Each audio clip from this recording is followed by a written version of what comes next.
This was war. The United States of America was suddenly and deliberately attacked by naval and air forces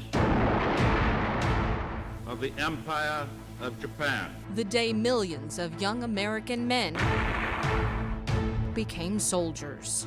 War is actually hell. And now, let's go back to October 1950. They had better firepower than the North Koreans. Better soldiers all around. Yes, sir, they were. You were lucky to make it home. If you know what battle is, what death is, it's a bad thing. 3 American presidents have recognized the great stakes involved in Vietnam. The question facing us today is, now that we are in the war, what is the best way to end it? It was hardly the welcome home they deserved. Anti-war demonstrators protest U.S. involvement in the Vietnam War. When I came back in 1969, I came through the airport. And I remember getting some weird looks. Oh, well, so what? There was no high fives or how you doing? That was then. Today, things are different.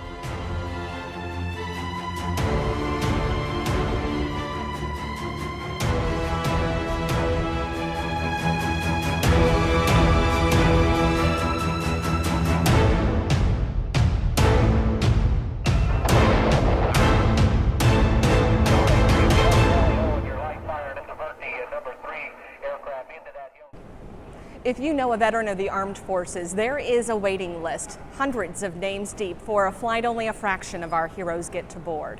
The Honor Flight Network is one of a kind, taking our veterans of war to Washington, D.C. at no cost to them to see their national memorials.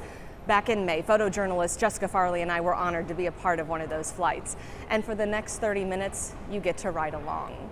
It's like opening a time capsule, reliving the highs and lows. That day was the closure so many of our veterans needed. It's unusually busy on this Wednesday morning. Not at all what you'd expect to see at the airport at such an early hour. This is the Honor Flight Bluegrass, and it only takes off a couple times a year. It takes a lot of people to put this together. Every single one of them is a volunteer. They're the Ladies for Liberty, singing their way through the crowd of 84 veterans from Vietnam, Korea, and World War II, igniting a spirit of patriotism these men and women haven't felt since they were last in uniform. Oh, Johnny! Oh, Johnny! American Airlines does call this an honor flight, and it is definitely our honor to be able to serve each and every one of you today. As myself, I'm a veteran of the Marine Corps. My daughter's in the Navy right now, so I definitely like to reach out and thank each and every one of you. The wheels hit the ground at Reagan National, and it's not hard to figure out which gate we're headed to. The plane passes through a water cannon salute as stars and stripes wave us in. Their arrival brings everyone at the gate to a standstill. Phones are out and tears begin to roll. The day is as young as they feel. Oh, God, I love it. Amen. Sealed with a kiss and a final salute, our veterans are headed to Arlington and the Tomb of the Unknown Soldier. The silence weighs heavy driving through the rolling hills of Arlington National Cemetery, the final resting place for 400,000 active duty service members, veterans, and their families. And it's constantly expanding. Arlington is that just blows me away to see those guys. All eyes are on the changing of the guard. Ready. And the Sergeant of Arms was just so precise. It's a powerful moment. Left, hold it. Oh! Present! Oh! I don't know how they keep it up and do it. It's just wonderful. In the shadows, 2 strangers. Their words are hushed, but what we can see speaks volumes. Well, I hate taps. I hate to hear it. just remind me too much of everything that went on over there. It hurts my feelings to watch people nowadays not care about the men that have bled and died for this country. And then you go to a place like that and see all those tombs, all those graves. You say, my God, why can't you just rejoice that you're living in the best country in the world?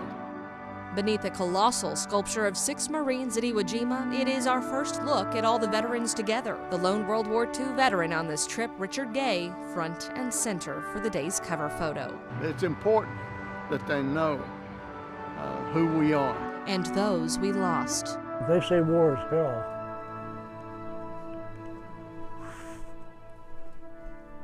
War is hell. This July will mark 70 years since the end of the Korean War. More than 5 million Americans served, with 500,000 of them alive today. That's why I came back from Korea. John Myers is one of them. This is a picture of Panama. At the age of 93, his days in combat are as fresh in his mind as the day he enlisted. This is our last combat mission right here. It was 1950. He was assigned to Japan, having no idea of the war brewing next door. But Korea was a real shocker. It was after World War II when the country was divided by the U.S. and the Soviet Union at the 38th parallel. The two zones acted as sovereign states until June of 1950, when communism threatened democracy. That was almost like being second in command on the tank. Myers was assigned to the tanks, first as a loader, then a gunner. A year into battle, he was asked to take command, but never got the chance. He was headed home. When I come back, it was, oh, well, so what? There was no high fives or how you doing? Often referred to as the Forgotten War, more than 1 million Americans returned home to a country reluctant to view the Korean War as something to memorialize. Here, they will never be forgotten. Well, I've lost 2 close friends. I've got maybe 5 or 6. It kind of helps for the closure, and then it kind of hurts to come back. It's at the wall where decades-old wounds are reopened. I need the Army. I've got 2 or 3 names I want to see if they're here. Look for Willie Royal. Just one name. You see it? Out of 36,000. Willie is a tank commander. I think he got killed at the Iron Triangle. What, Willie Royal, you see him? Oh, God, Joe. Oh, okay.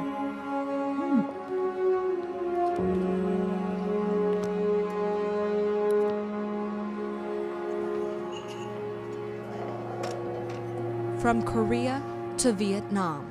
Robert E. Harris, captain. Veteran James Harris is looking for his brother. Oh, yeah, there it is. That's my brother. We don't ask questions. Oh, Bob. We're just here to listen. Was going to be promoted from captain to a major. Never made it. Bob. It's where stories buried for decades. Thank you so much. Resurface. It's been a long time, but it still hurts. It's been 55 years. He had orders to get out of there, but he made one last patrol because his replacement hadn't got there. So he stayed to trap the bamboos. 13 men as this company was killed. Brother Bob. One casualty of more than 58,000. There's so many. Some gave all. I just gave some. Harris wasn't the only one who lost a brother. I got to see the wall today. Charles Curry went to Vietnam months after losing his to the same war. Got to see his name. I love the Army. I would have retired. I just didn't have no more use to remind me every day what my brother had went through.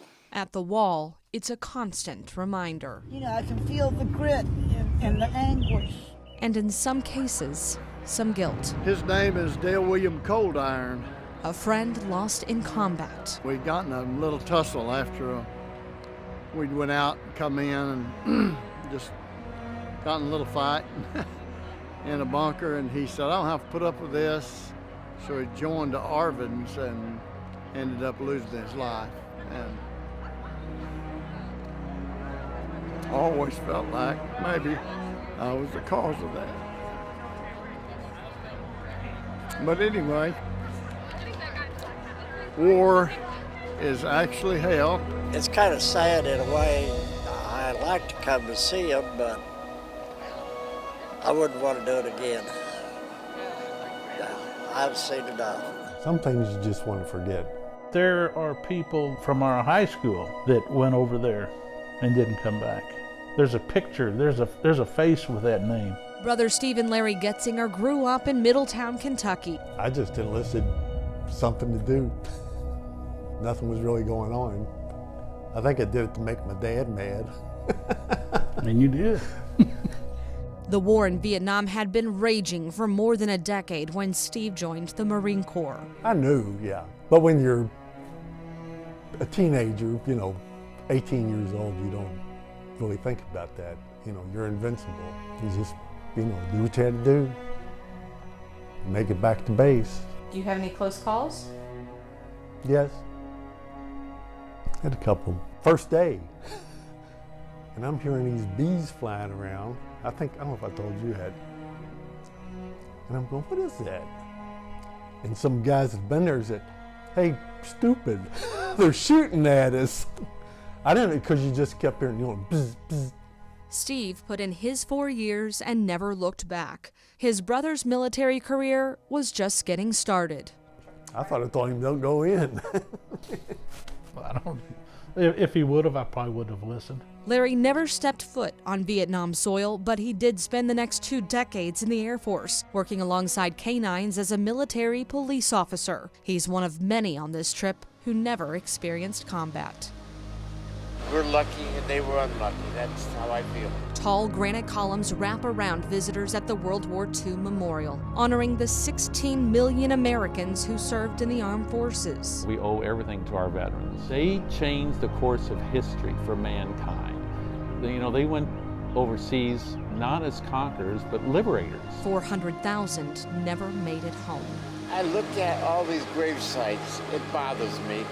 Like I should have been one of them and I wasn't. At 95, Richard Gay still feels some guilt. I said so many thank yous, and I didn't see the combat that most of these guys did.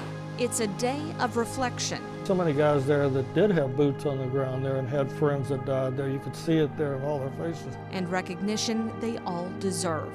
To me, veterans are very special people. It's what they do for America.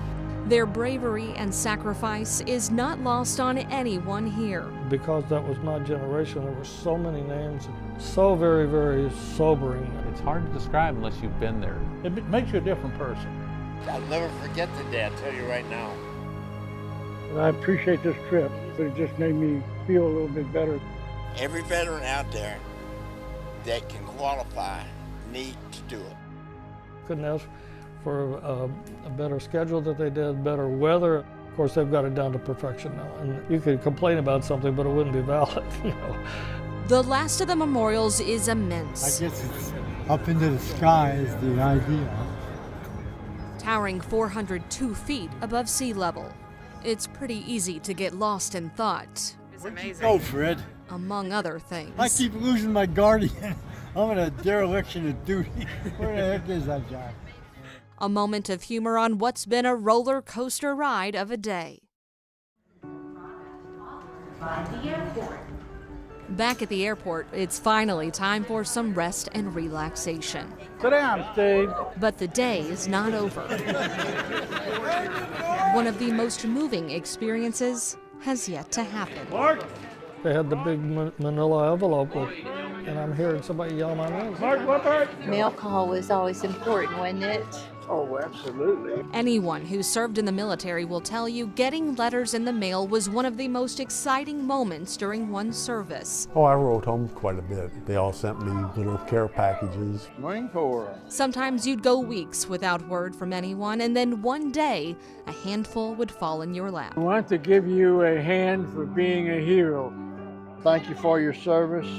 Dozens of letters addressed to each veteran. One of them was funny because it started off with, "Hey, dude." My fault. I'm a Christian, but not a Catholic. Some from school-aged kids. Sixth grader at Holy Trinity. Thank you for protecting our country and freedom. I hope you're safe Thank you for your service. My dad is in the Army from Harrison. Others, Dear Dad, from family. we love you and Betty so much. It's beyond emotional. I opened it up and seen all these names and all these people. Can't do it. From people I don't even know, but they're fantastic. Honest to God. I get emotional, I'm sorry. So many of our veterans too humble for such attention.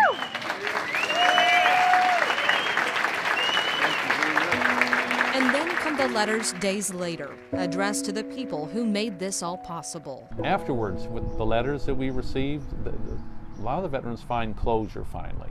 Meet Jeff Toki. I just happened to be the lucky guy who's chairman. Jeff boarded his first honor flight 8 years ago. It was just an incredible day. I get to spend a day with these veterans and learn all about the history of their time in the service. He became a guardian for a World War II veteran named Doc. I said, well, when was the last time you flew? He said, March 1945. I said, what? He says, yeah, that's the last time I've flown in an airplane. He said, but I have something else to tell you. I said, what's that? I've never landed in one. I was a paratrooper. He says, so I'm really nervous. So I was almost holding his hand as we landed in D.C. It was an instant friendship. And then I was hooked. Does it ever get old? No. There are no two flights that are alike. The extreme emotions from one end to the other, you don't know what's going to happen. The trip is in high demand, but the recruiting never stops. The way it's set up is World War II veterans and Korean War veterans automatically go on the next flight. A World War II veteran in 1945 as an 18-year-old is now 96. A Korean War veteran is 5 years younger, 91. Then there's the waiting list of Vietnam veterans who make up the majority of today's flights. And we have a backlog of, 300 to 500. Just locally? Yeah, the applications that have been in our system, the longest, the oldest, get to go first. Some wait years to get that call. None of these veterans have gotten the welcome home that they deserve because they all came home at different times, and especially the Vietnam veterans. Can you imagine being told, be sure and take off your uniform when you get back to the States, because you'll be spit on, you'll be yelled at, cussed at. Be sure you get in your civilian clothes so you're not recognized as a veteran. How sad was that? To give them the welcome home that they have now, it's something they deserve and they've earned. Of course, they don't have a clue what's going to happen when they come back to Louisville. Vietnam veteran Mark Leppert vividly remembers coming home the first time. When I came back in 1969, I really didn't know a lot of the protests and things that were going on back in the States. It was like, okay, you're here.